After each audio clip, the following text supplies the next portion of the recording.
call to order this meeting of the Floresville ISD Board of Trustees for this date, June 1st, 2026 at 6:30 p.m. Let the record show that there is a quorum of board members present.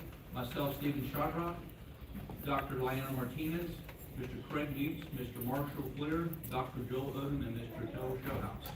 Furthermore, let the record show that this meeting has been duly posted in accordance with the Texas Open Meetings Act. This is an open meeting and we welcome members of the public to observe. Please note that the public comment should be reserved for the public comment portion of the agenda. We kindly ask that no comments or questions be made outside of that time. Should you have any comments or questions, you're welcome to contact the administration directly. Thank you for your cooperation. We will have Mr. Fleer lead us off in prayer, followed by Mr. Showhouse with the pledges. Heavenly Father, we come before you this evening with hearts full of gratitude as we conclude another school year. We thank you for the accomplishments of our students, the dedication of our teachers and staff, the support of our families, and the commitment of all who have worked together to serve the children of our district. As we reflect on the year that has passed, we are grateful for the lessons learned, the challenges overcome, and the successes celebrated. We ask your continued blessing upon our graduates as they begin new chapters in their lives, and upon all of our students as they enjoy a safe, restful, and enriching summer. Lord, watch over our educators, employees, and families during the weeks ahead. Grant them rest and renewal after a year of hard work and service. Protect those who travel, strengthen those facing difficulties, and bring peace and joy to every home in our community.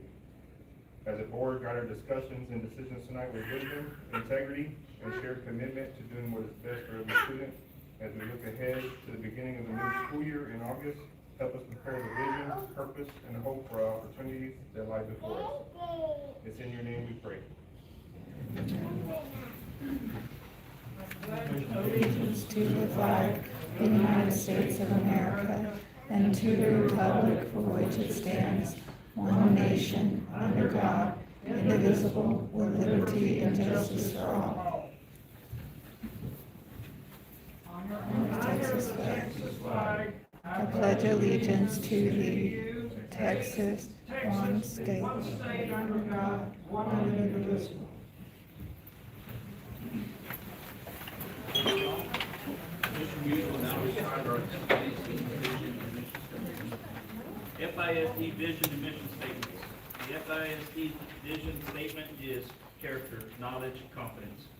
Our mission statement is FISD is committed to the development of innovative, lifelong learners who possess character traits to achieve personal and professional success. Thank you, Dr. Martinez, and I'll recite our FISD goals, please. The FISD goals are excellent student outcomes, superior workplace environment, exceptional customer service and community engagement, strategic resource management. We will now do a round robin of the board recitation of the FISD core beliefs. Our FISD core beliefs are: in FISD, we believe all students feel safe and supported in a developmentally and academically challenging environment. Families are welcome partners in their children's education. Faculty and staff are compassionate, dedicated, adaptable individuals who are student-centered. Campus leadership is fair, equitable, and clearly communicates and engages with stakeholders. Superintendent and central administration lead with integrity, transparency, and clear communication to provide a well-resourced educational environment. Trustees provide student-centered and fiscally responsible leadership and transparent and ethical support for all stakeholders. Thank you. Dr. Odom now will recite our overview of the good governance and the code of ethics, please. Each month we highlight one of our good governance indicators and code of ethics that the FISD Board of Trustees follow up to promote the best interest of the district as a whole. This month for the code of ethics we are highlighting student-centered focus. I will be continuously guided by what is best for all students of the district. Our good governance indicator for this month is: the board has a code of ethics for itself and promotes ethical behavior and the governance structure throughout the organization and in interactions with workforce, vendors, and stakeholders. Thank you all. We will now have recognition presented by the Masonic Lodge, Mr. Montez. I will now pass it over to you, sir. Thank you.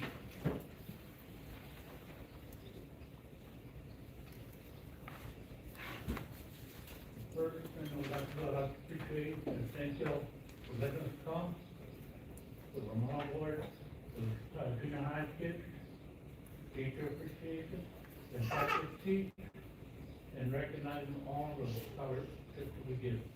We appreciate you let us come on to the board. Right now we have 2 awards for 2 teachers, which we select from teachers that y'all select every month. So out of that, we select 2 teachers, one from primary, one from secondary. The primary teacher that I heard is not here, so we'll only give the secondary award to Ms. Stephanie Cardona, teacher this year. Tiffany, come on.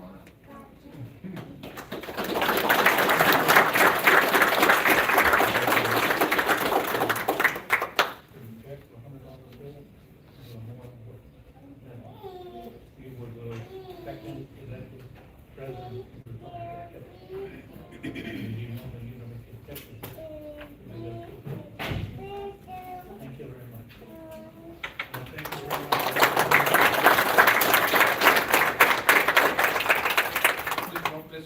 Mr. Carmona, we thank you for everything you do for our teachers, and we certainly appreciate the sign for recognizing that. It doesn't go unnoticed, and it's a small thing that you do every day that makes a big difference in every student. Thank you. Thank you from the Sonic Block for your support.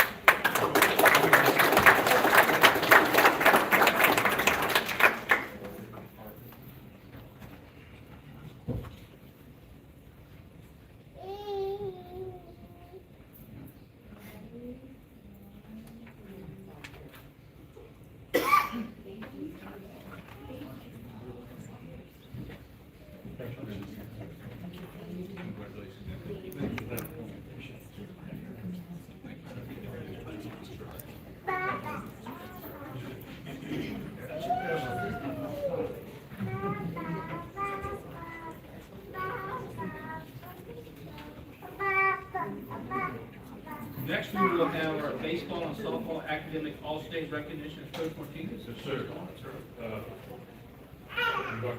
Mr. Charles, Dr.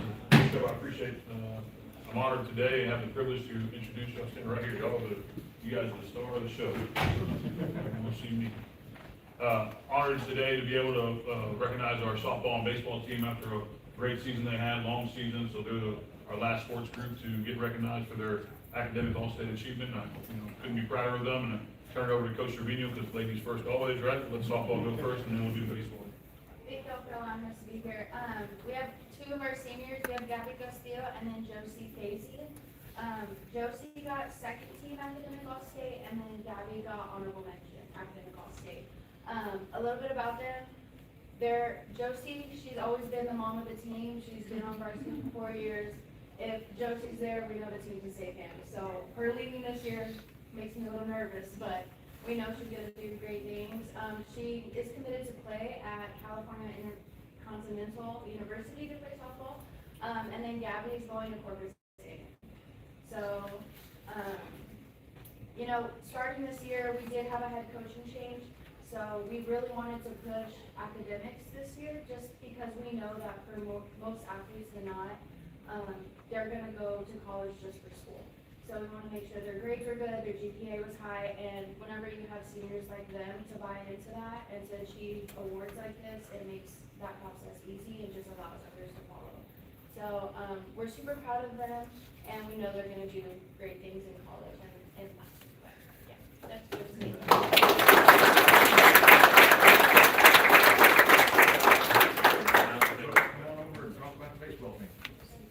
We have 4 for academic.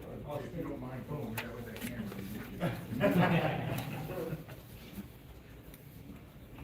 So we have 4 that were academic all-state for us. I'm just gonna start off with Ryan Street. He was our manager, statistician written for us, he does a great job for us. Nolan Westbrook, who was our second baseman. Austin, which is our shortstop, and then Ryan Salazar, which is basically one of our base runners, and he got in, okay? Other than that, these kids basically, get after it. These are 4 kids that you don't have to worry about grades or anything like that. They go out, they work, they do what they gotta do, and this is why they're successful. All right.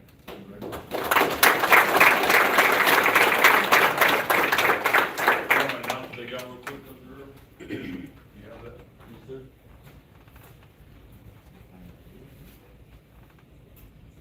so present it all. Just the academic also, just the academic stuff. Austin Byers is academic all the state.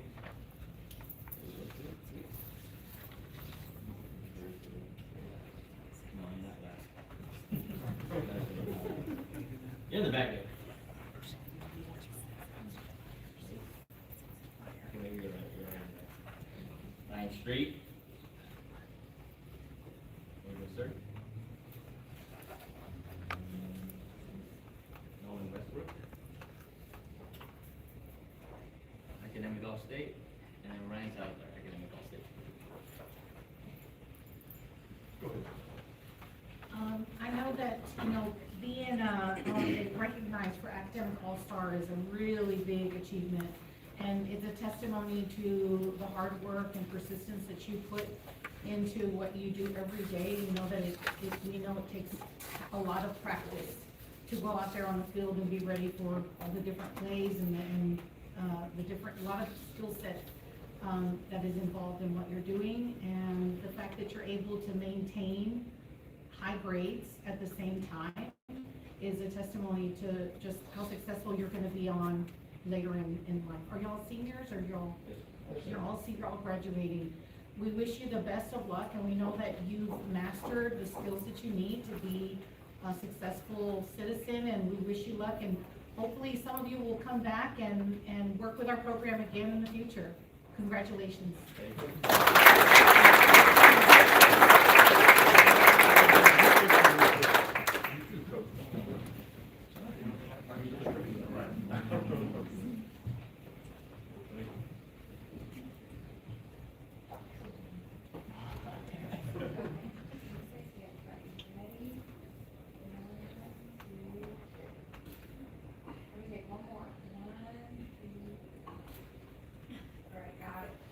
Parents, any parents want to take there?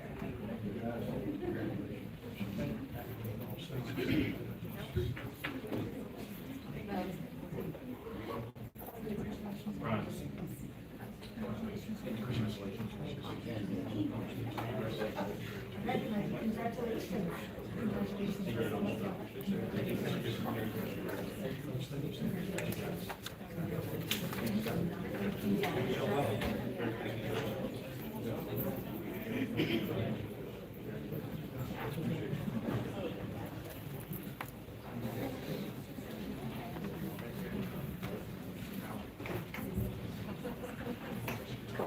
We will now have our baseball regional qualifiers against Coach Martinez. Yes, sir. Really honored today to recognize our Tiger baseball team after an incredible season they had, historic season.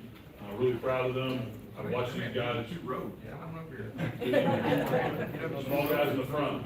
We're all tall.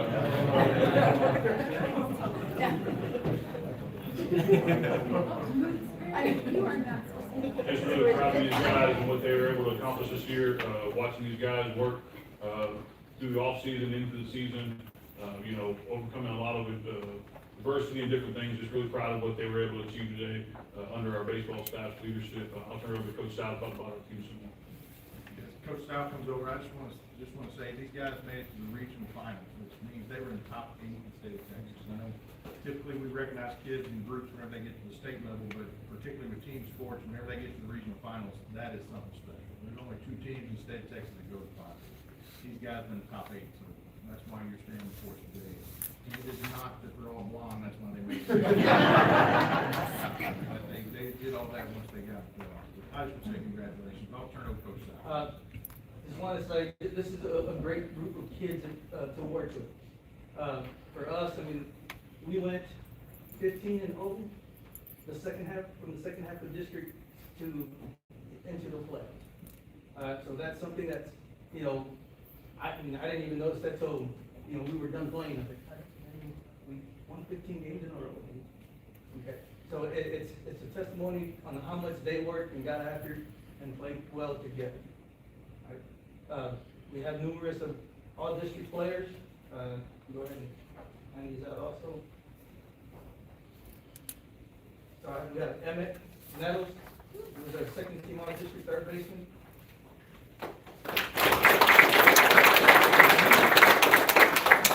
Every year that I've been here, or every year usually for the last possibly 20 years, I've always carried a freshman or two, something like that, all right? And it's not because they're just freshmen, it's because they're good freshmen that play well, all right? Isaiah Jimenez, he was the first team all-district outfielder freshman. Isaiah Ayala, he was a district freshman of the year. Jacob Guevara, he was first team pitcher.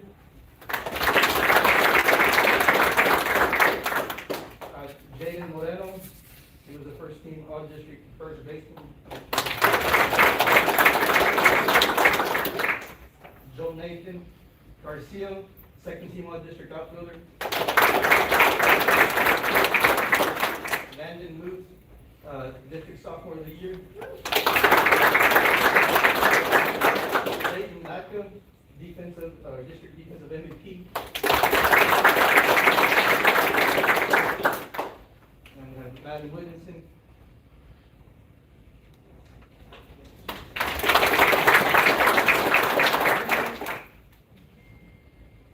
Then I have Aiden Flores, honorable mention all district catcher. And Chase Schultz.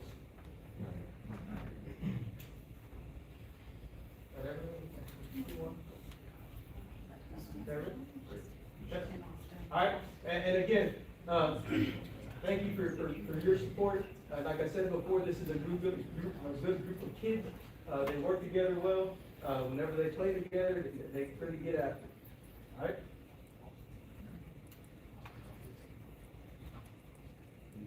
Oh. No, he has it. Okay, Austin Byer was our MVP of the district.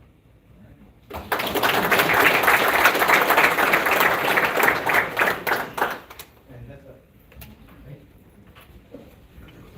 Well, gentlemen, to address y'all publicly, I mean, we know you had a hell of a season. 35 plus years since somebody in Floresville baseball has gone that far. That's tremendous. We were at one point 4th or 5th in the district, and y'all fought y'all way back to be 2nd and finish and be regional qualifiers. Speaks volumes for y'all as a team, as coaches, to have that drive.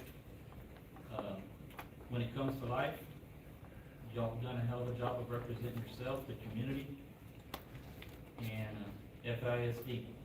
Wish each and every one of you the best of luck down the road. To the seniors, to the underclassmen that are going to be coming back, hope like they'll see y'all back out here again. So, best of luck to all of y'all.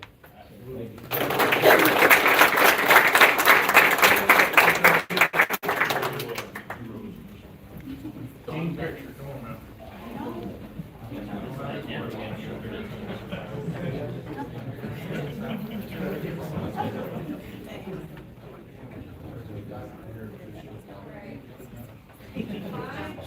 There we go, right a window back there.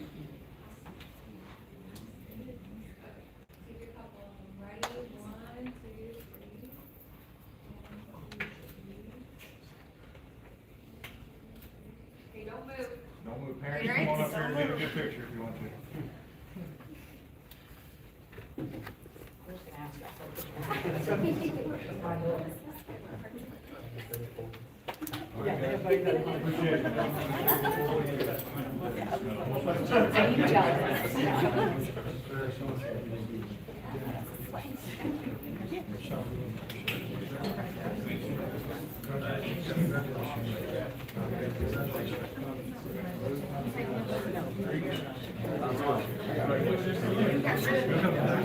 Every year.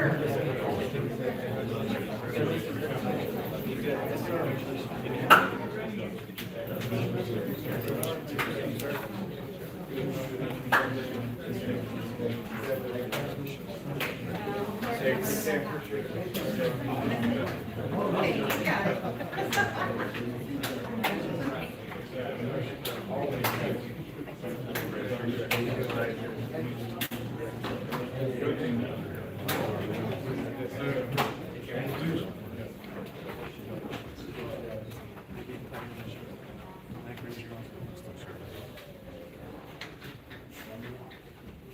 We will now recognize our track state qualifiers. All right. Well, this group represents, two groups at a time.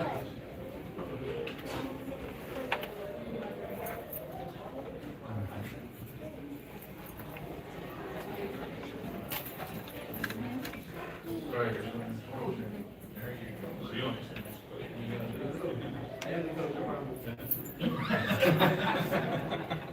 Thank you, Board. I appreciate the opportunity to recognize our track team. I'm really excited about what they're able to accomplish.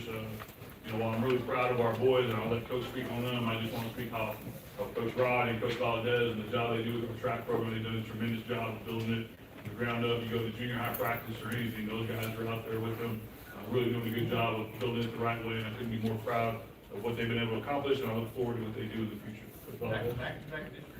Yes, sir. We'll get them started. They'll go on. I promise I'll keep it short. So again, we had a tremendous season this year. To brag about these three guys all day. I'll start by talking about Lucky. He's our senior pole vaulter.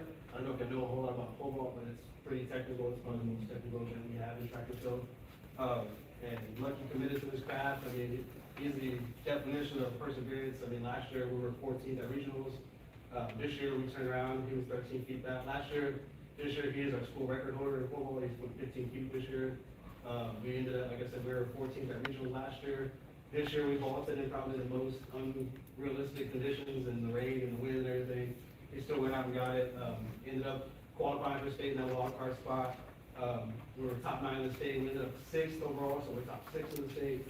And Lucky, like I said, I can't say enough about him. He committed to his craft. He really invested in everything that he's got to do there. And like I said, he's our school record holder. He ends his career at state. And hopefully we're not done. We're talking to Kings right now, so hopefully we can get him a spot there. So hopefully he can continue on his athletic career at the next level for us. Mason Johns is here. He's our high jumper. Mason had a near perfect season this year. He didn't lose the meet until we got to state. He's our district champion, our area champion, our regional champion, and we finished third at state.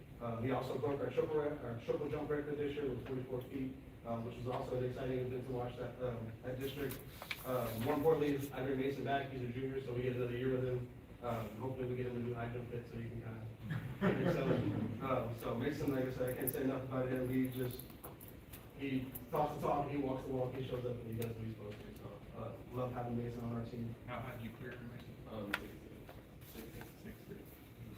So hopefully we get to the 6'8", 6'10" mark and continue our athletic career.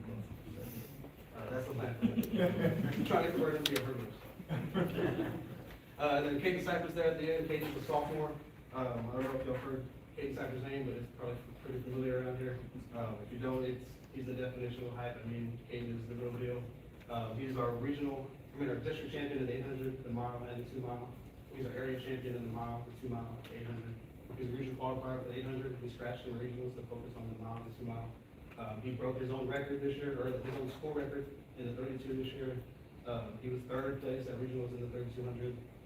In the mile, he completely demoralized in the regionals. He set a 35-year-old, he broke a 35-year-old record at regionals, so he's our regional record holder and our school record holder in the mile. He went into state, coming in #1 seeded, and we finished at state #1. So we have a state champion on our team, we have a state medalist on our team, and we have a top pole vaulter in the state on our team. Can't say enough about our guys. I mean, these guys, they're committed to our program, day in and day out. They're grinding. You'll see Cypher at 7 in the morning running, you'll see Mason jumping at 7 p.m., and you'll see those people all So all throughout the day, they're grinding, they commit to their craft, and it's an honor to have them, privilege to have them on my team in my program, so I can't say enough about it. For the track and field, it's a good game, so the guys are on our squad. Thank you all for allowing us to be here today. Bless us with the privilege to be here and to talk about the guys. Thank you, Coach, for your commitment to it, and these guys, I do see them all hours before dawn and after dusk, they're out there competing and doing everything they can to improve and get better. Phenomenal job. I know Dr. Owen's got some. I've got all kinds of Lucky, I tell you, I've seen those poles that y'all use, and I don't know how you do it, but I'll tell you what, your work paid off. And again, I was over there early. a lot of mornings as well, and saw you working out, and I thought, how in the world does he do that? But listen, congratulations, man, being in the state meet and doing what you've done. Not very many young men accomplish that. And I wish you the very best of luck as you go forward in your college and your career. I look forward to seeing some good things from you. And congratulations on that. And then I'll tell you, Mason, how tall are you? Oh, and you get 6'6"? Wow, that's amazing. When I heard that, I thought, my goodness, he's so tall. But listen, congratulations. Again, hard work pays off, guys. You've seen hard work paying off, and you've done your job. And I can't wait to see you next year. What would happen if you just won state next year? Just go ahead and do it, right? Let's go and get it done, right? We'll just be state champions every year. How about that? Okay? So I encourage you, go get it. Go get it. Work hard. And listen, Caden, I've heard about you since middle school. We started talking about you in middle school. And so I knew you were something special. And I will tell you that speed does kill. But state champions also kill. You killed it. You killed it this year. Congratulations, state champion, Caden Seifert. I'm so proud of you, and we are all proud of you as a board. All of you guys, you've done so well, and we're very proud of you. Go Tiger Track!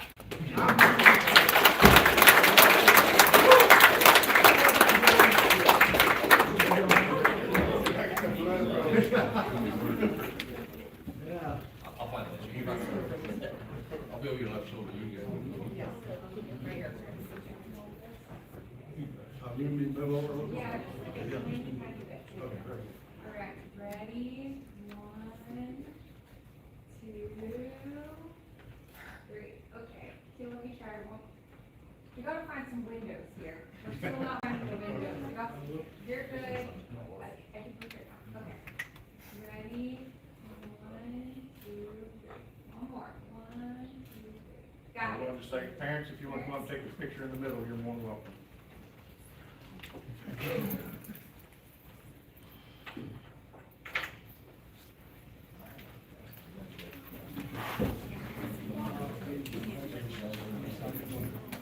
Congratulations. Lucky? Congratulations. Coach, thank you for all the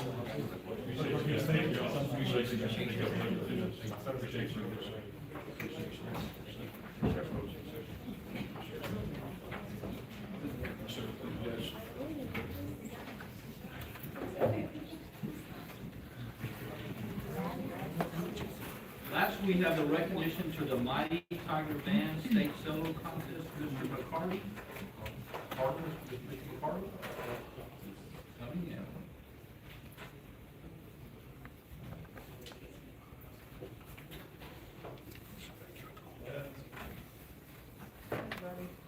Come on, welcome, sir.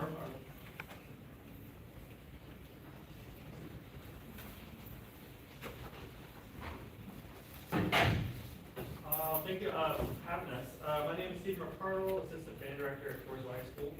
I'm here to present to you our advanced musicians to state solo ensemble. We competed in Austin, Texas, back in May 23rd. I'll have each of the students, starting on my immediate left, identify themselves with their name and their current grade level. My name is Thomas Almonte, and I'm a senior. My name is Rafael Maldonado. My name is Malik Cabello, I'm a freshman. My name is Jacob Bustos, and I'm a freshman. My name is Vivian Simmons, I'm a freshman. My name is Arlene Jones, I am a junior. Awesome. Some of the students here advanced in their solo division. These students earned a silver medal for their performance. Arlene Jones, Ryan Holcomb, and Thomas Del Monte.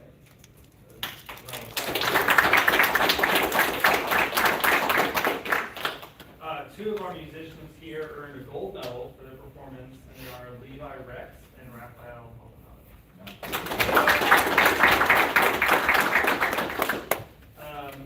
While I can provide suggestions on music that would be suitable for each of the soloists, and I have before, it's also important that these students seek out a piece that they become passionate about, working on and growing on their terms. Levi, for example, had never performed on the multi-tenors or quads, you call them before February. And Ryan and Thomas found a selection that not many students have ever played in solo ensemble before. So really appreciate them going out of their way to find a piece that they're passionate about. Lastly, there's some students here that also participated in a separate ensemble performance on that Saturday, and as a group earned a silver medal. We can all raise our hands because we participated. I'm going to talk a little bit about the ensemble itself. The work for this ensemble started mid-January, and this is in their first qualifying performance was on February 8th, which is the earliest date we've ever been asked to participate in our region. I thought that they participated at a high level. The students buckled down, stepped up, and prepared along with their personal solos. This is the most ambitious professional literature that I've asked them to prepare to date in the 17 years that I've been here in Floresville. I know the students would agree. I selected this work not on the music itself, but on the origin story for how the work was commissioned. Tom Rarick is the composer. He is currently a percussionist with the United States Air Force Band stationed at Malden Air Force Base, Washington, D.C. He's been there since 1997. The piece is entitled Valor Day, and if you will humor me, I'll read the forenote to the performance notes to the selection in Latin. Valor Day is observed at Vandergrift High School every April in honor of the life and legacy of Lieutenant Matthew Vandergrift, the school's namesake. A native of Steiner Ranch, Texas, and a 1999 graduate of Leander High School, Lieutenant Vandergrift was killed in Iraq in 2008 while serving the United States Marine 5th Battalion. Central to the inspiration for this piece is the significance of the number 5 and the phrase second to none, both borrowed from Matthew's battalion patch, which features 5 stars along with the phrase second to none, inscribed in Latin. Coincidentally, Vandergrift High School is also the 5th high school open to Leander ISD and also adopted second to none as their school motto. Featuring a foundation in rudimental snare drum, the intervallic relationship of the second, and the reliance on rhythmic groupings of 5, Valor Day blends militaristic and modern percussive influences in celebration of Vandergrift High School's history in commemoration of Lieutenant Vandergrift's sacrifice. So that's a little bit of the inspiration for what inspired me to choose that ensemble. There's about 900 ensembles in the prescribed music list, and I thought that was a great piece to go with, and I've been performing in a couple of years, and it was super challenging for them. Like I said, they would agree, but they stepped up, earned a silver medal for the performance.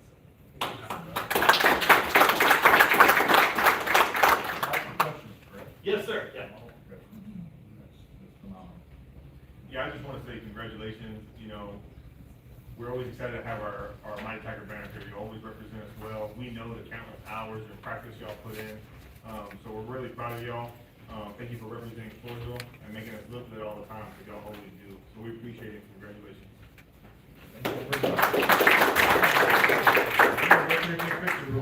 Come on up.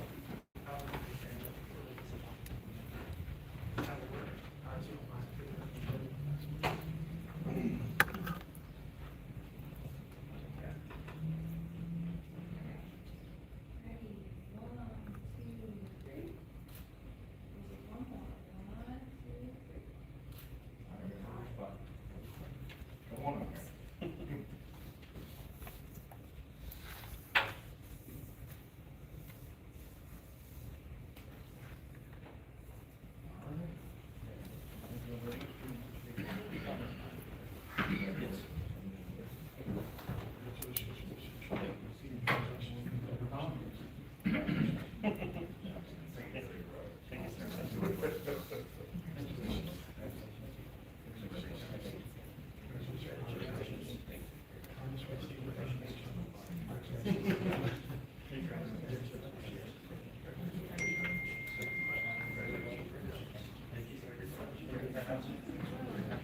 If you don't mind, Thomas did ask if you could say a quick word or on our way out.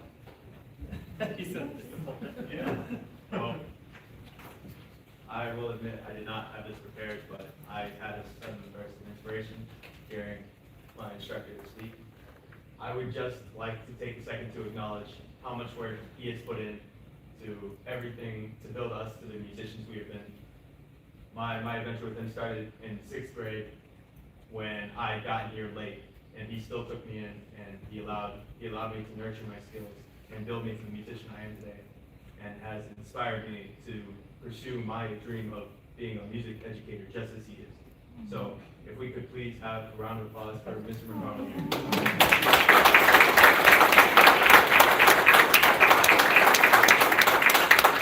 Thank you, Thomas, for saying that. We appreciate it. Thank you. All right. Thank y'all. Thank you. Guys.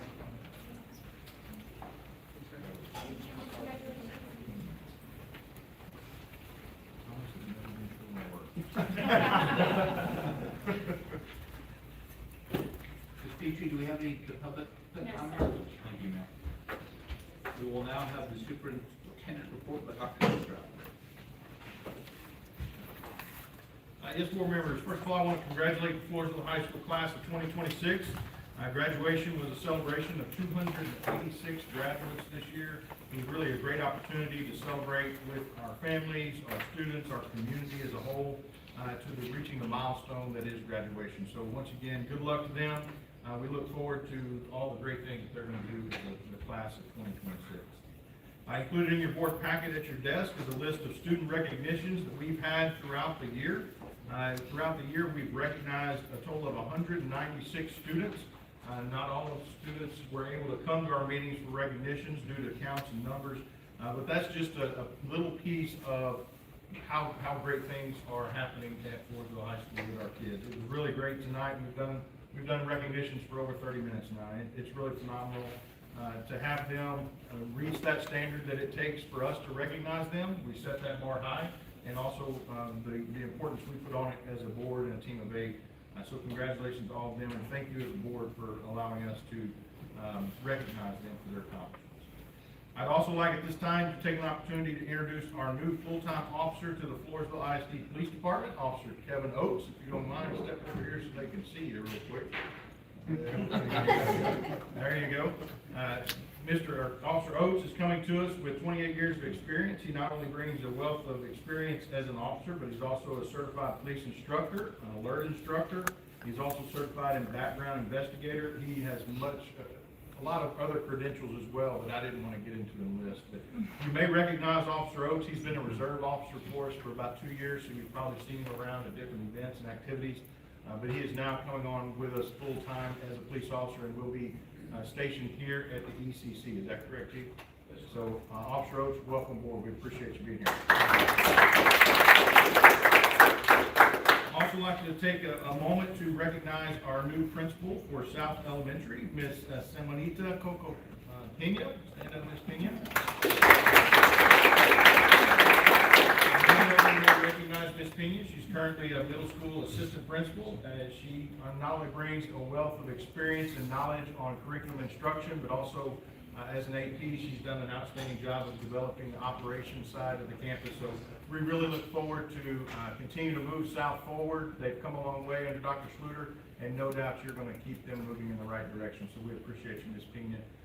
We did have a total of 10 applicants for that. We had a committee of 5 teachers that sat down, reviewed the applications, completed interviews. So they were a part of that interview process. But congratulations to you. We look forward to you taking over at South Elementary. Development of the budget and compensation plan continues for this next year. Conservative estimates and assumptions will be used to build that budget based on enrollment and attendance. We estimate a reduction in revenue of approximately $1 million due to enrollment and attendance. But we anticipate to be able to present a balanced budget still, so we're still working on that. A budget workshop will be held on Monday, June the 8th at 6 o'clock for the board to review the proposed budget. A special meeting will be called on Wednesday, June the 24th at 6:30 for the board to consider approval of that budget for July 1. Don't forget that the tax rate will not be part of that meeting. That's in September, so we do that then. And since we are having a meeting in late June on the 24th, we will not have a meeting in July. So there will be no regular meeting in the month of July. As approved in the last meeting, in the regular meeting in May, the sealed bid for the easement property has been published. It's been in the paper as well as on our website. This is for the easement property that's around Circle K. Sealed bids are due to central office by Thursday, June the 18th at 2 p.m. All bids submitted in a timely manner will be opened and read publicly, and the board may consider taking action on those bids at the special meeting on June the 24th. TASB SLI is June 11th and 12th in San Antonio. Again, it's a great opportunity for board members to complete their continuing education hours as well as networking with some other board members from across the state. I believe registration, we've got everybody but 2 board members registered, so we look forward to having 5 of them go, and we will make other travel arrangements as soon as those dates start coming up. I'll be getting with you on that.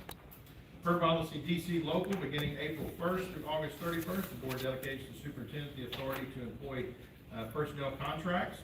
Employment update has been provided with the superintendent report, so please feel free to look at that. We did include our attendance and enrollment numbers. That was not as of the last day of school, just because of trying to get the packet out. But our end of year number was 3,872 with a year-to-date attendance rate of 93.43%.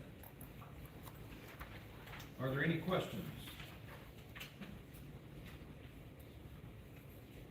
Thank you, Dr. Gilstrap. Our next report is a special program report by Ms. Brooks, Mr. Poole, and Mr. Barnett. Ms. Barnett, sorry. Good evening, President Shadrock, Dr. Gilstrap, Board of Trustees.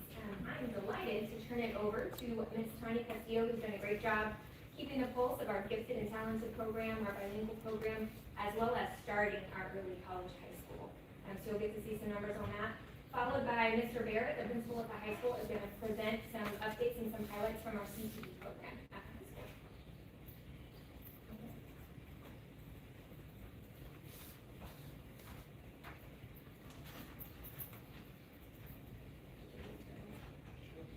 Okay. Hi, good evening, Dr. Gilstrap and President Shadrock. Thank you for having me this evening. I'm going to review our gifted and talented, our bilingual education program, as well as our early college high school. Throughout the presentation, you will see photos from our GT showcases at the elementary and middle school, as well as photos from our different bilingual education events. I'm going to start with our gifted and talented program. For the 25-26 school year, Floresville ISD provided gifted and talented services to 321 identified students, which represents about 8.2% of our student enrollment. TEA recommends percents of GT students in the district is from 4 to 7%, and we're well above the state recommendation for GT. Oh, sorry, I think those like this. Looking at our demographics for the gifted and talented program, one of the areas we've been working on is the demographic population for our students overall in the program. One way we address equitable participation is universal screening of all students in a grade level, which we do at kinder. A review of the gifted and talented program demographics indicates that the program needs improved participation of our Hispanic student population. According to TEA's State Plan for Education, programs should mirror the demographics of the school district by 80%. So we should have about 173, and right now we're sitting at 163. And all of our other demographics were pretty much in line. So we actually reduced that number. Last year it was 15, now we're to -10, so we're closing that gap to fill in the demographics.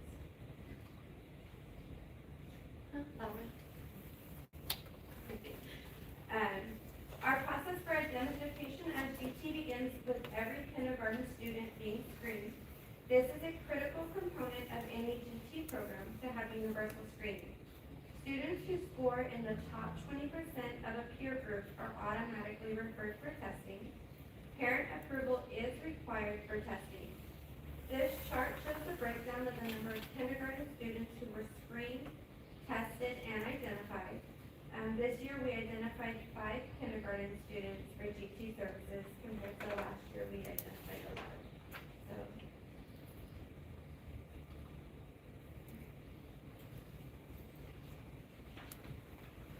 We also have the opportunity for any student in grades 1 through 12 to be referred for GT testing.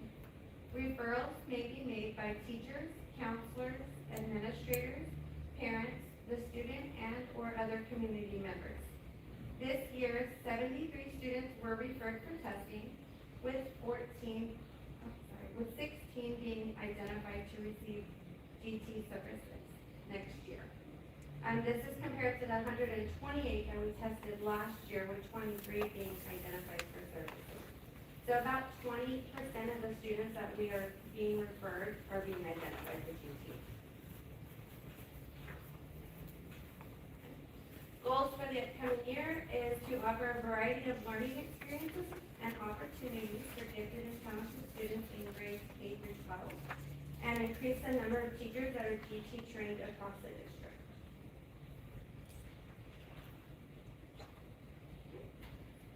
Okay, now I'll review our bilingual and English as a second language program. The FISD bilingual program at the elementary includes dual language, which is taught half in English and half in Spanish. So English and social studies are taught in Spanish, and math and science are taught in English. And then we also offer English as a second language, which provides supports for English language learners. At our secondary campuses, we provide just English as a second language support.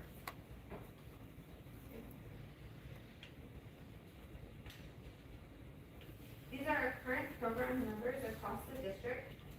We currently have 138 emergent bilinguals in our dual language program from pre-K through 5th grade, as well as 34 English proficient students.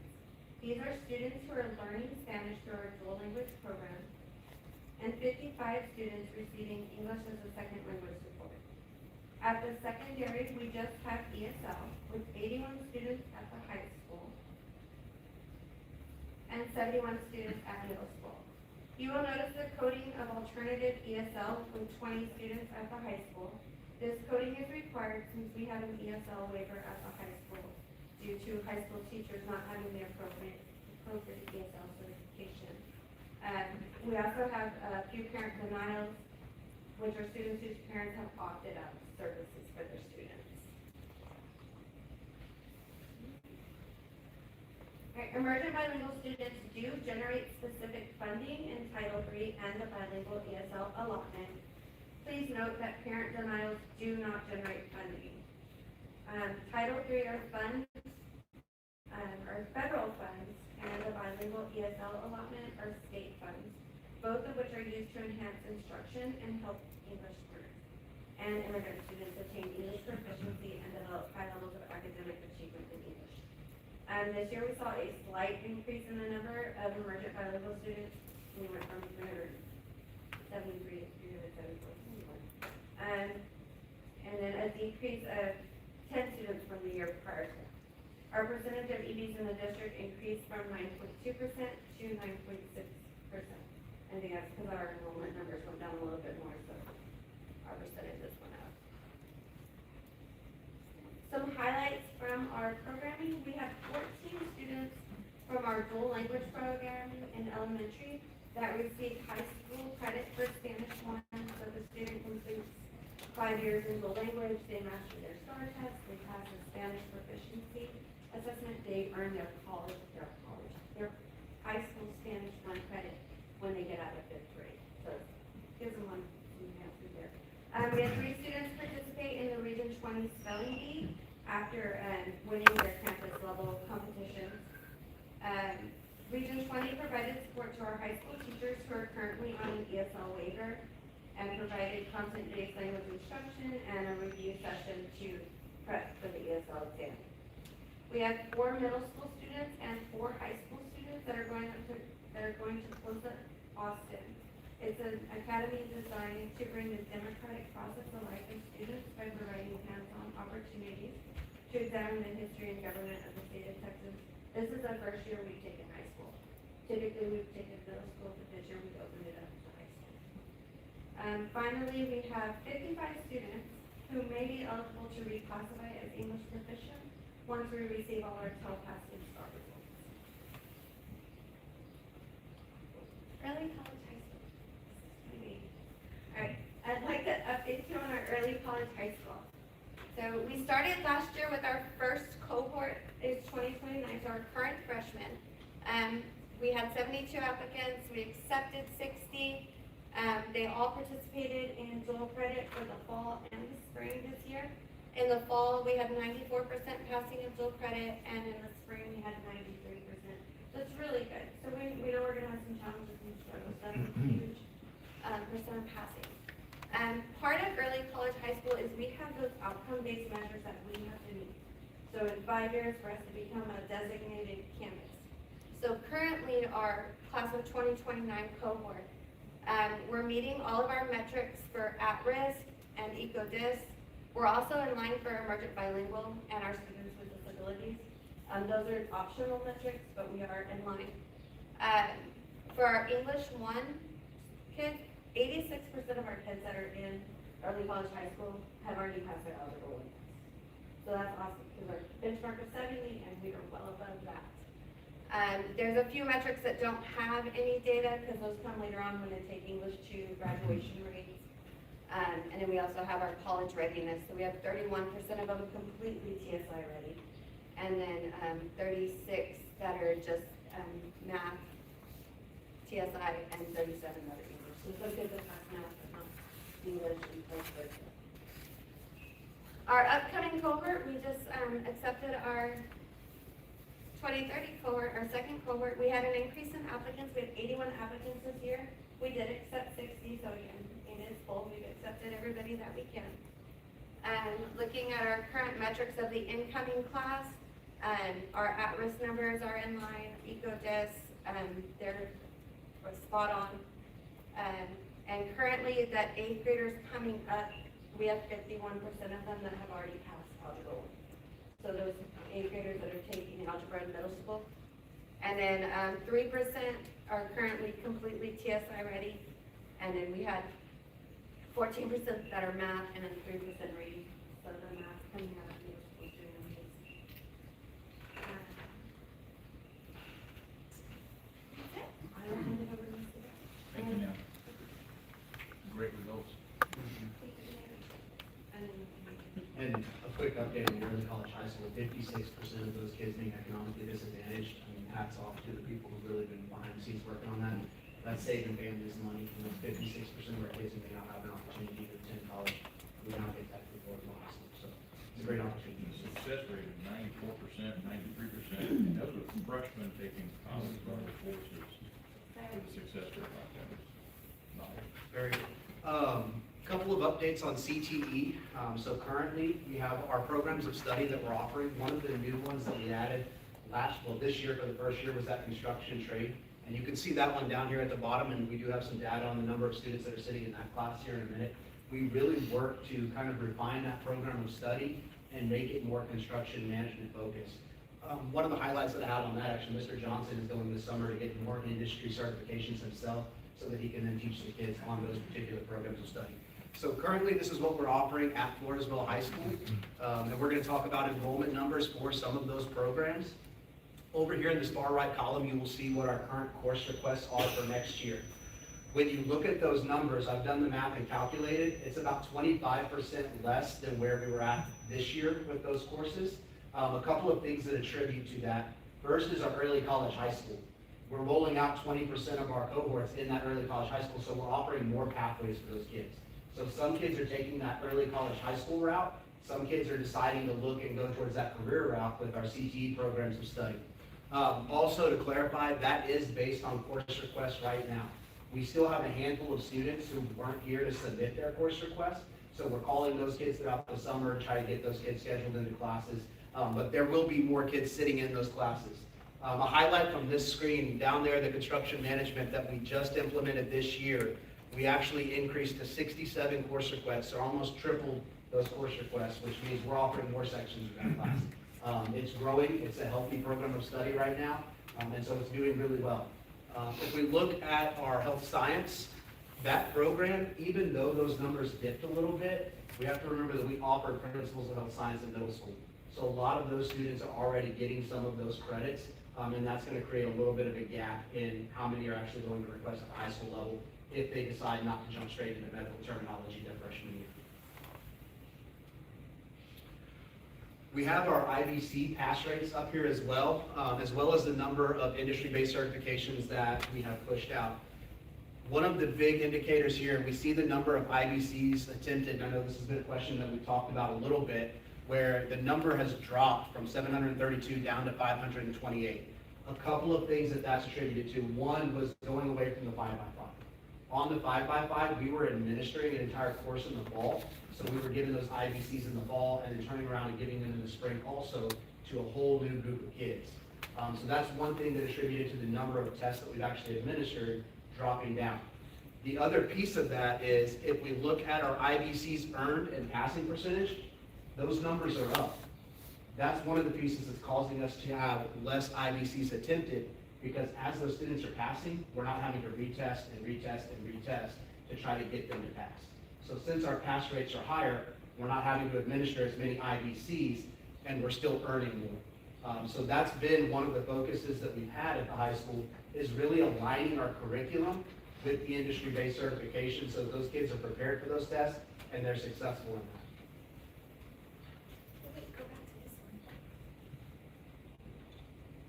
I can barely see. Okay, so just looking at our accountability, like Mr. Barrett was saying, on our accountability from last year, we did have 87% of our students meeting that CCMR, career and college military readiness indicator, and about 53% of them did that by completing an industry-based certification.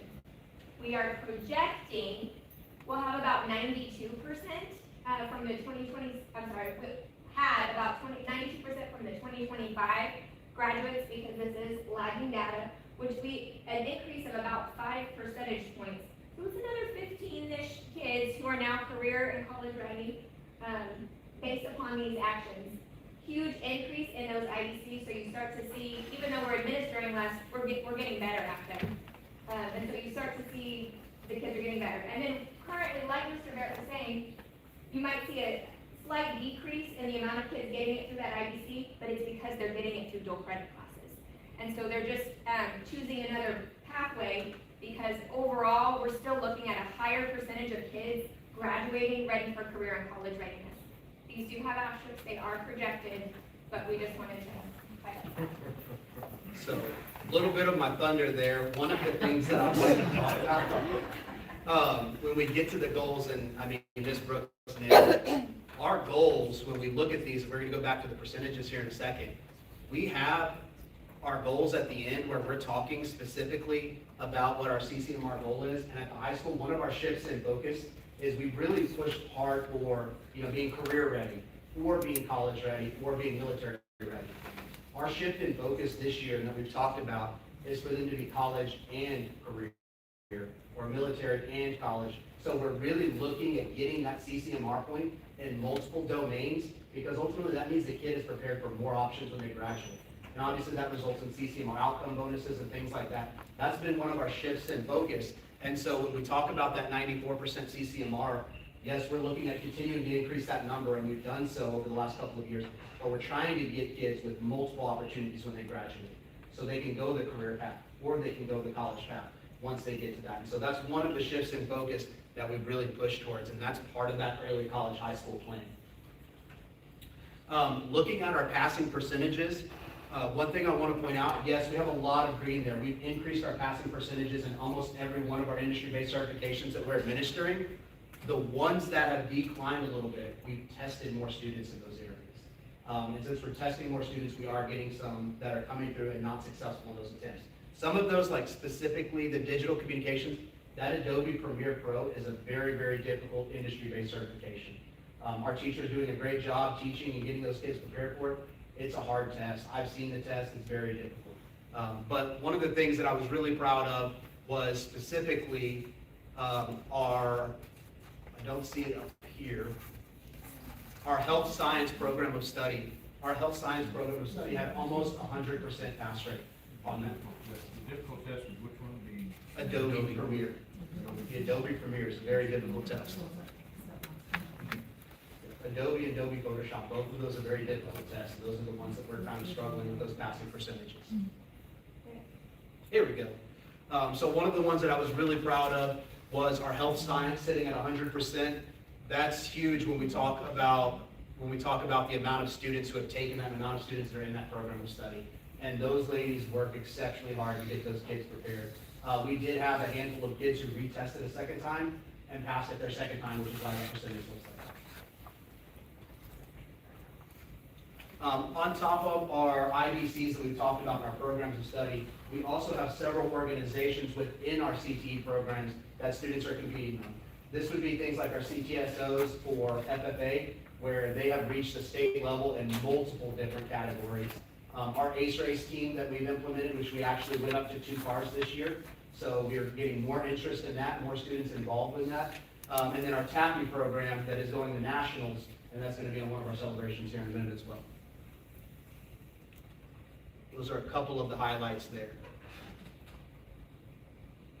And our goals, what we talked a little bit about. Yes, we're trying to increase those IBC pass rates, but our big goal is really trying to hit that CCMR point in multiple categories as we move forward over the next couple of years. Worked really hard, and I know she's not here tonight, but hats off to Ms. Denise Knight, because she has really helped us out a lot in developing our CTE programs of study, being there with us as we're tracking all of our CCMR points. She's really done a lot of work to help us in that avenue. We're also looking at those CTSOs and seeing what other programs of study that don't currently have a CTSO, that we can come through and start to add some of those. And then as always, we're trying to get some outreach, more community partnerships. One of the new ones we added this year was with the Price Dodge dealership for auto kids who go there for practicum. We're constantly looking for new practicum opportunities and new partnerships in the community. Thank you, board. Any questions? Mr. Mayor, Ms. Castillo, thank you for all that work. This is what I like, good information, very positive.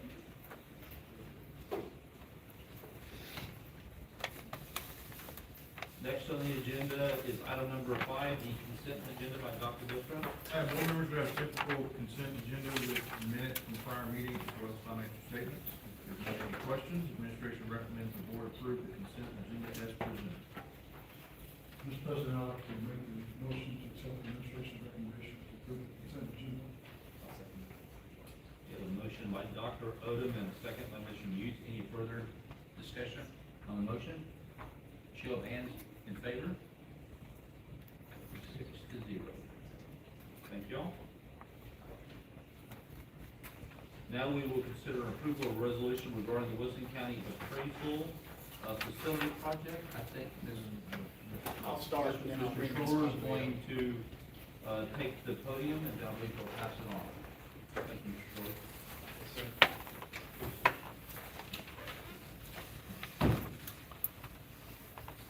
Good evening, Superintendent of Schools, Board President, Board of Trustees. On May 8th, the district received notification via email that the Wilson County Appraisal District, that we know as CAD, was seeking approval by resolution to proceed with the purchase of a property, facility, such as a commercial building, to address its current space limitations and projected growth needs.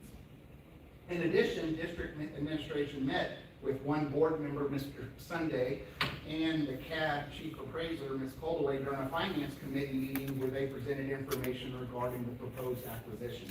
This afternoon, the district received updated information from the Wilson CAD concerning the proposed resolution.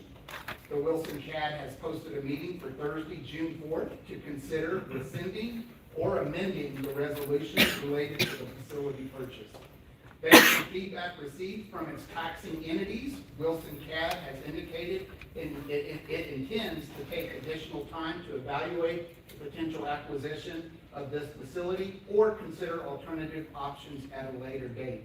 At this time, I don't know if it's going to be Ms. Caldaway, Mr. Sunday, but please come up to the podium to provide additional details and be able to possibly answer any questions the board may have. Good evening. So as we said, we did meet with the finance committee. My board, I'm going to recommend on Thursday at the meeting that they rescind the resolution sent out to give us more time to meet with the entities individually, go over the process, make sure we answer any questions, get more information out, give it some more time, and then we will be bringing a resolution back at a later date. So I know and I appreciate you just coming back, I know we met with you a little over a week ago. There was different numbers that was presented, it was cost related to the acquisition of new building, and then also the other incremental costs, budget-wise, for staff and operating costs. When y'all talk about your meeting on Thursday, are those together, or will they be separate? Because if you. So we have not sent our budget out yet. Okay. So that was just an estimate for y'all, so you knew what was gonna be, what it looked like, correct. Correct. We were trying to give you every area we could in advance, so you could plan accordingly and make a good decision. Yeah, I know as we shared with you a little over a week ago, and I think you've heard this evening, and we're anticipating about $1 million shortfall in income revenue sources. So yeah, we have to be very strategic on how we account for each dollar. So even though if the building's not a go, but yet you still intend on passing another 25,000 on, that's still a large number. Right, so our budget, our preliminary budget has to be out to the entities by June 15th, and then the board has until September to actually pass when we go to the boards for approval. But just for us, we're working on our budget now, you probably heard that, we've got a budget meeting next week, and then we finalize our some of the Yes, sir.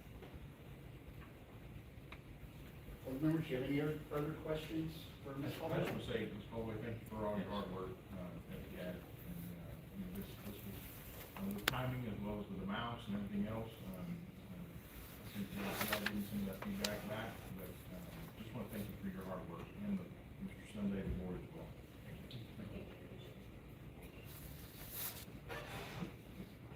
Thank you, Ms. Caldwell. Board, despite this recent update from the Wilson CAD, District Administration recommends that the board take action to decline the current proposed resolution. Doing so will ensure the district has formally established its position should Wilson CAD be unable to convene or take action at its called meeting. Board of Trustees, with that said, do you have any questions? If there are no questions, the administration recommends the board not approve the resolution as presented, and the board understands that the Wilson CAD will be meeting at a later time. I'll move to accept the administration's recommendation. I second. Motion by Commissioner Clear and a second by Dr. Martinez. Any further questions or discussion on the motion made? Show of hands in favor? 6-0. Thank you, board. Thanks, sir. Thank you. Thank you. Next, we will consider the approval of the Discipline Alternative Education Program interlocal agreement with participating ISD for the 2026-2027 school year. Good evening, Mr. Shadrack, Dr. Gilstrap, and members of the board. This evening I'm bringing to you the DAEP, or Disciplinary Alternative Education Program Agreement for the 26-27 school year. It is the same agreement as we approved last year for the 25-26 school year. It sets a base fee based on the individual contracting district's UIL classification, high school classifications. In addition to that base fee, and if you want to see those base fees, they're on page 4 of the agreement. In addition to that base fee, the contracting district shall pay the fiscal agent, which is Floresville ISD, a daily rate for each student assigned to the DAEP. That daily rate for 26-27 is the same as it was last year at $40 per student per day. Do you have any questions? The participating districts will be the same as it was this year. It's Fall City, Carm City, Cove, and Floresville.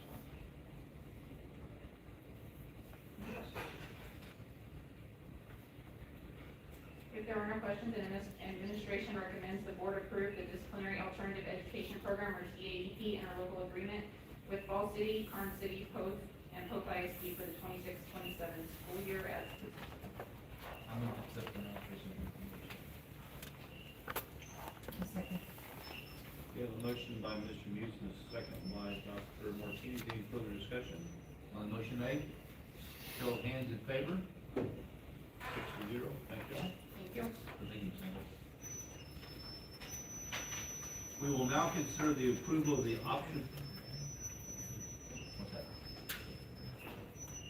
We will now consider the approval of the optional flexible day program application renewal.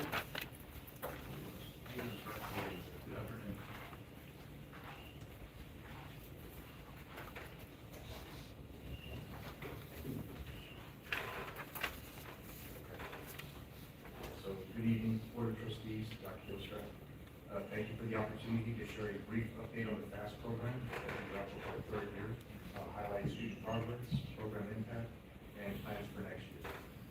We're also seeking renewal, of course, of the optional flexible school day program application to continue FAST for the 2026-2027 school year. Okay. So, FAST program was established in July of 2023. I wanted to point out as we go through this presentation that we have a lot of student feedback on multiple slides that kind of talk about the program and the successes that they've had going through it. So take some time to just kind of read through them. This one, my time at FAST, has been incredibly rewarding. I've grown both personally and professionally, and I'll always be grateful for the relationships I've built and the positive environment I got to be a part of. It's definitely an experience I'll look back on with appreciation. So some good feedback from our students so far. So as far as the FAST program and the overview of what FAST is, of course, it's the 4-hour time limit, or the 4-hour, I guess, minimum that students have in a week to complete their academic requirements. So of course, we encourage more than just the 4 hours. Most of our students are going up to 6 or 8 hours, sometimes more than that, just to satisfy their academic requirements. So we do this to try to meet the goals of the students. The type of students that we target are students who are at risk of dropping out, students that have extenuating circumstances that might prevent them from coming to school full-time, or we just have students that they just struggle getting to school and they have attendance issues. So that's really our target. Our primary goal of FAST is to create opportunities for academic success tailored to each student's unique circumstances and diverse needs. So some of our successes in meeting our CCMR requirements were pretty decent this year. We have 13 of our 14 graduates that actually met the CCMR requirement. Okay, and that was done through IDCs. It was also done through Texas Bridge program, and kind of indicates that they're college ready as well. So we're really proud of that success that we had with our program. So, like I said, we had 14 students that completed the FAST program and graduated in the 25-26 school year. Incoming students to start the 26-27 school year, right now we're looking at 3 students that we have as potential starts for this coming school year. Okay, but we're still going through the process of looking at transcripts, working with the high school to see if we can identify more so that we can grow that program a little bit for this coming year. FAST students made up to 4.9% of this graduating class. So It's a big number. You don't think about it. You hear the number 14, but when you look at it as a percent, like, wow, I would have never thought that. absolutely. Yeah, absolutely. Also want to point out this comment down here. I'm grateful for the FAST program and Mrs. Gilstrap. I may have not graduated without them. So I will tell you, Mrs. Gilstrap is the coordinator for our FAST program, and she's done an excellent job. She's actually improved it considerably from when we saw it. So kudos to her. Just wanted to make sure she got a little shot. But she'll pass that along, right? Sure. She better watch it. Absolutely.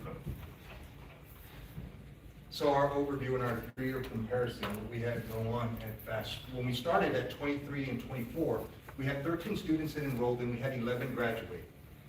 We also had 3 students that were going to carry over into the 24-25 school year. When we started the 24-25 school year, we had 11 students that enrolled and we had 5 that graduated. And for the 25-26 school year, we had 7 that were going to carry over. For this year, we had 15 that actually enrolled and we had 14 that graduated. And as I said, we have 3 potential. So our numbers are improving. So we're trending in the right direction for sure.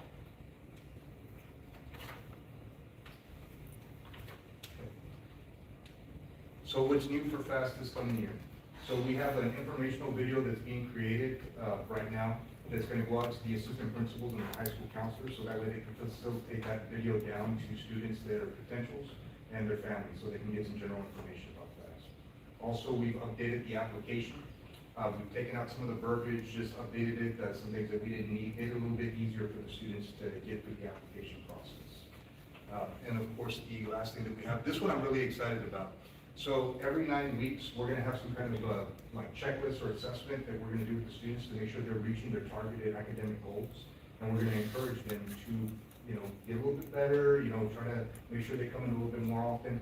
Also, it gives us an opportunity that if they're not doing what they're supposed to, not reaching their targeted goals, they could potentially be put on a probation period or have them exit the program if it's just not a fit for them or it's not successful. So, in closing, the FAST program continues to make a positive impact on student success. Over the past 3 years, we've seen students re-engage with their education, earn credits towards graduation, and achieve important academic milestones. The flexibility of the program allows us to meet students' individual needs while maintaining high expectations and keeping them on a path towards graduation. Are there any questions about the program? Mr. Rios, I'd like to say that I got to meet 2 of the students last week that are graduating because of this FAST program. And I'll tell you, they were excited, and I got to meet them last Wednesday. In fact, I was introduced to them, and they were so excited and so appreciative of the opportunity, and I was excited for them because that 4.9%, I got to meet 2 of those students, and it was exciting to meet them and to engage with them, and they were very, very thankful. It's great that the school district provide that opportunity for them versus letting them drop out or whatever. Very much. I know we get phone calls from parents outside the district. Hey, we hear about this program, it's only for our students. We hear from parents, from students that are in the district, and hey, I wanna go there and do that because it's this, or it's only 4 hours. No, you don't understand what this is for. This is for those students this is your last chance. I'm fixing to drop out of school. Here's my last chance to kind of save those kids and be that lifeline for them to complete their education. So kudos to the program, Mr. Rios, and him running this program, really seeing the need for it. It represents 5% of our graduating class. And whenever we're talking about completion rates and dropout rates, this is what affects that in the biggest way. We talk about chronic absenteeism. This is part of the solution to that. And so while it may be small in numbers, it makes a huge impact on the kids that it affects. And so thank you for your hard work. And every year the board has to approve the application. And so that's why it's before you today for approval. So with that being said, at this time, the administration recommends that the board approve the renewal optional flexible school day program application as presented. I move to accept the administration's recommendation. We have a motion by Dr. Martinez, and a second by Mr. Cleary. Any further questions or discussion on the motion? Show of hands in favor. I've got 6-0. Thank you all. Thank you for your support. Thank you, sir. Great stuff. Now we will consider approval of the TEA low attendance waiver. Mr. Schroeder. Good evening again. Yes, sir. On January 26, 2026, concerns about cold weather affected student attendance at all campuses within the district. Districts or campuses may request a waiver to exclude certain instructional days from ADA and FSP funding calculations if attendance on those days drop at least 10 percentage points below the prior school year's overall average attendance for the district or specific campus. Such waivers apply when absences are due, such as this, inclement weather, health issues, or safety-related events. I believe you have it in front of you going from left to right. That's at the high school, followed by the middle school, South Elementary, North Elementary, Early Childhood Center, DAP at 87.64, JJ at 100, and then the district there, if you're able to see that. Any questions, board? Other days that would be eligible, or did we review all the days? We reviewed all the days, yes, All sir. the days, not qualified. We better review all those days. Could you claim up to how many? 3 potentially? Yes, sir. Yes, sir. So we only found out one specific day that met the correct. criteria For this current school from the year. prior year. Yes, sir. Seems like we've had inclement weather last couple of years. With that said, administration recommends the board approve the TEA low attendance waiver as presented. I move to accept the administration's recommendation. A motion by Mr. Buse, a second by Dr. Oden. Any further questions or discussions on the motion made? There is none. Show of hands in favor. 6-0. Thank you, Board of Trustees. Thank you all. Lastly, we'll consider the approval of the contract with Inc. for the 2026-2027 Head Start program. Ms. Brooks. Good evening again. So it is time for us to consider our partnership again with Innovative Network Knowledge, or Inc. We currently partner with them to help facilitate the Head Start program. We currently are proposing continuing 6 Head Start classes at the FISD Early Childhood Center, which will serve 114 students. Those classes are capped, so it will be the 114. That'll be ages 3 and 4. These classes offer this same curriculum, and they operate very similarly to our FISD classes. Inc. also helps to provide wraparound services for families, as well as facilitate things like school supply needs, and really they offer a wealth of information to our families, as well as the teachers providing some extra coaching support. The contract before you is the same from the previous year, except there is a small increase in the amount of funds that they'll be providing to us. Ideally, they provide about 50% of the teacher salary and then 100% of the aide salary. It's really just under 50% even with the increase, but there is a $12,000 increase in this year's contract. Other than that, everything else is the same. Are there any questions? How much revenue total is it? 300,000 through this partnership. If there are no further questions, then administration recommends the board approve the contract with Innovative Network of Knowledge, or Inc. for the 26-27 Head Start program as presented. I move that we approve this contract. I'll second. We have a motion by Mr. Shellhouse and second by Mr. Plitter. Any further questions or discussions on the item? Seeing none, show of hands in favor. 6-0. Thank you very much. Thank you all. The board will now convene into executive session pursuant to the Texas Governmental Code 551.07 personnel. No voting will take place in the closed session. Any action the board wishes to take as a result of the discussion in the closed session will take place after the